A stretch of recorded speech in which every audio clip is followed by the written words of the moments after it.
Room date তো আর ছেলেরা একা করতে পারে না, মেয়েদের অনুমতি ছাড়া।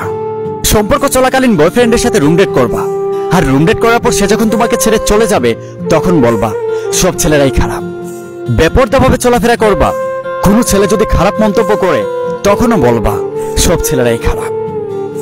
সবচেয়ে খারাপ একটা ছেলের সাথে রিলেশন করবা তার টাকা দেখে, তার চেহারা দেখে, আর সে যখন তোমাকে ঠকাবে তখনও বলবা সব ছেলেরাই খারাপ। বেশিরভাগ মেয়েরা সম্পর্ক চলাকালীন তার ভালোবাসার মানুষটির মিষ্টিকতার ফাঁদে পড়ে তার সাথে রুম ডেট পর্যন্ত করে ফেলে। আরে যেই ছেলেটা তোমাকে সত্যিকারে ভালোবাসবে সে কখনো তোমার দেহ চাইবে না, সে কখনো তোমার সাথে রুম ডেট করতে চাইবে না। নারী, তোমরা হচ্ছে মায়ের জাত, নিজেদের সম্মানটা নিজেরাই রক্ষা করো। একটা হারাম সম্পর্কের জন্য নিজের ইজ্জতটাকে বিলিয়ে দিও না, নিজেকে কলঙ্কিত করো না। একটা কথা মনে রাখো, মৌমাছি মধু খাওয়ার আগ পর্যন্ত ফুলের চারপাশে ঘুরঘুর করে, আর মধু খাওয়ার পর মৌমাছি ফুলটাকেও ভুলে যায়। ঠিক তেমনি তোমার ভালোবাসার মানুষটি তার চাহিদা মেটানোর আগ পর্যন্ত তোমাকে ভালোবাসবে, তোমাকে কেয়ার করবে।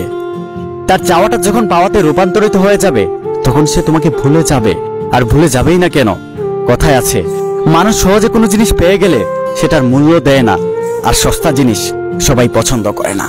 এক কথায়, তুমি যদি খারাপ হও তাহলে ভালো ছেলেটাও তোমার দিকে খারাপ নজরে তাকাবে, আর তুমি যদি ভালো হও তাহলে খারাপ ছেলেটাও তোমাকে সম্মান করবে।